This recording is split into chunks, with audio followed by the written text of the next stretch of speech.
पहले one day international match में दूसरी गेंद पर 0 रन पर ही आउट हो गए। लोगों ने सोचा कि बच्चा है 16 साल का, अभी तो नया है खेल में, लेकिन किसको पता था कि ये इंसान जिद्दी इंसान है और इसी जिद्दी इंसान को बाद में क्रिकेट का भगवान माना गया। और सेंचुरी की हाफ सेंचुरी और हाफ सेंचुरी की सेंचुरी भी लग जाती है अगर ये खिलाड़ी 8-10 मैच और खेल लेता तो। जीरो से जिद्दी बन गए, जिद्दीपन ने हीरो बना दिया, जिद ने जीरो और हीरो के बीच में एक पुलिया बना दी। दुनिया के कई रिकॉर्ड तोड़ डाले इन्होंने। एक सामान्य कद के खिलाड़ी किसी खेल के भगवान कैसे बन गए? अब क्या कहें इनके बारे में। बच्चा बच्चा जानता है, बड़ा बुजुर्ग जानता है। उनकी जिद ने उनको 16 साल की उम्र में इंटरनेशनल टीम में जगह देकर मैदान में उतार दिया। एक क्वेश्चन पूछूंगा मैं आज, तुम अपनी लाइफ में कितना बड़ा पाना चाहते हो? अब वो चाहे सफलता हो, पैसे हो या फिर नाम हो, सोच के बताओ। अल्बर्ट आइंस्टीन जितना बड़ा, जिनका नाम अभी तक किताबों में चलता आ रहा है, और जब तक इस पृथ्वी पर जीवन रहेगा और जब तक विज्ञान है ना, तब तक अल्बर्ट आइंस्टीन की छाप कोई विज्ञान की किताब से नहीं हटा सकता। अरे पृथ्वी भी रहे या ना रहे, लेकिन उनके साइंस के फॉर्मूले तो हमेशा ही सच रहेंगे।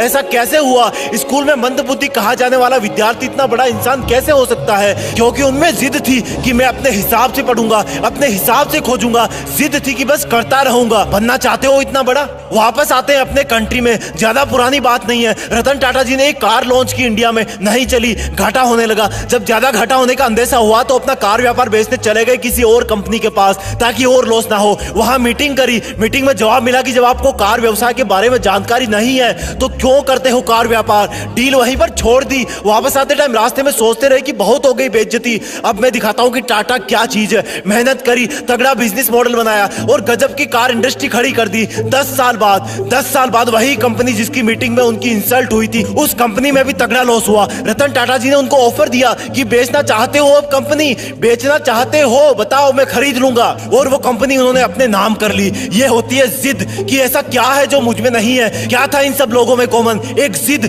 कि नहीं रुकूंगा, करता रहूंगा, खुद को बेहतर से बेहतर बनाऊंगा। उनमें जिद थी कि वही बनूंगा जो मैं बनना चाहता हूं, चाहे कितनी भी रुकावटें आए। जिद है तो है। बनना चाहते हो उनके जैसा? मन किया ना बनने का, लेकिन ये जो लेकिन वर्ड है ना, वही तुम्हारी वाट लगा देता है। मैं कुछ करूं तो सही, लेकिन मैं बड़ा बनूं तो सही, लेकिन मैं मेहनत करना तो चाहता हूं, लेकिन मेरा सपना तो ये है, लेकिन कोई थाली में परोस के देगा क्या कि ये खा लो, आज से तुम सचिन हो जाओगे, ये खा लो, आज से तुम दुनिया में आइंस्टीन के नाम से जाने जाओगे, ये जड़ी बूटी खा लो, आज से तुम अरबपति बिजनेसमैन बन जाओगे। लेकिन मैं तुम्हें बताता हूं कि जब तक इस लेकिन वर्ड की तुम वाट नहीं लगाओगे ना, जब तक इसको जिद में नहीं बदलोगे ना, तब तक कुछ नहीं होगा। लेकिन पहले ये बताओ कि क्या खास था इन लोगों में? सोचो, क्या उन्होंने अवतार लिया था? क्या वो प्रकट हुए थे? क्या खास था इन लोगों में जब वो दुनिया में आए थे? वही हाथ पैर, वही आंखें, नाक कान मुंह पेट गला सब कुछ वही ना। उनके शरीर में भी इंसान का ही खून था ना, वही मिट्टी का शरीर था ना। क्या ये सोने चांदी के बने थे? क्या ऊपर वाले ने इनके कान में कोई गुप्त मंत्र फूक के भेजा था कि जाओ तुम सचिन बनोगे, जाओ तुम रतन टाटा बनोगे,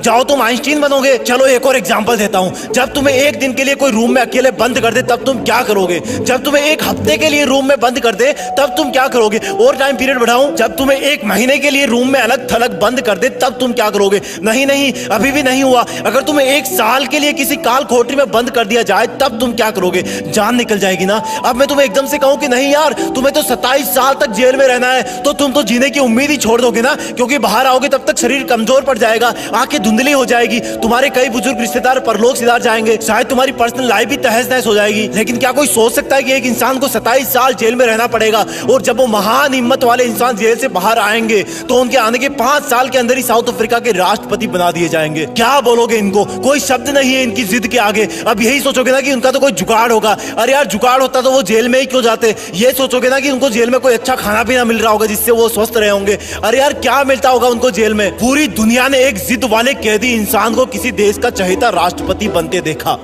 भारत से भी भारत रत्न अवार्ड जीत करके ले गए वो, करोड़ों दिल जीत के ले गए वो। अब बोलोगे कि ऐसा तो कोई ना कोई होता ही है यार करोड़ों में। हाँ, ये बात सही है, क्योंकि करोड़ों में एक ही वो इंसान होता है जिसके पास इतनी जिद होती है। वो इंसान बार बार गिरता है, बार बार उठता है, गिरता है, उठता है, लेकिन फिर गिर जाता है, लेकिन उठना नहीं छोड़ता, क्योंकि वो जिद्दी होता है। जिद, सिर्फ एक जिद होती है उनमें, बाकी सब सेम होता है। वो हम सब जैसा ही पैदा होता है, लेकिन जब दुनिया से जाता है ना, तो दुनिया का बच्चा बच्चा उनको मिस करता है। हर न्यूज चैनल, हर अखबार उनके जाने का गम करता है कि हमने एक महान इंसान को खो दिया। अब शायद कोई ऐसा नहीं कर पाएगा, क्योंकि वो मानव से महामानव बन जाता है, क्योंकि वो मेहनत करने की हदें पार कर जाता है, काम करते रहने की जिदें पार कर देता है। वो एडिसन की तरह बल्ब बनाने के लिए हजारों बार फेल हो जाता है, लेकिन फिर भी जिद करता है कि रुकना मेरा काम नहीं, जब तक यमराज ना आ जाए तब तक आराम नहीं। यमराज भी आएंगे तो बोलूंगा कि सर थोड़ी सी मेहनत और कर लेने दो प्लीज। जिद मत छोड़ना मेहनत करने की, हद पार कर जाना जिद करने की, तभी बनोगे महान, तभी रखेगी दुनिया तुम्हें जाने के बाद याद। लेकिन इस लेकिन वर्ड को ना तुम डस्टबिन में फेंक देना, अपने आप से जंग के लिए माथा टेक देना, जिद में खुद को झोंक देना, अपने आलस को ठोक देना। वीडियो पसंद आए तो वीडियो को लाइक, शेयर और जीत फिक्स को सब्सक्राइब भी ठोक देना। जय हिंद, वंदे मातरम।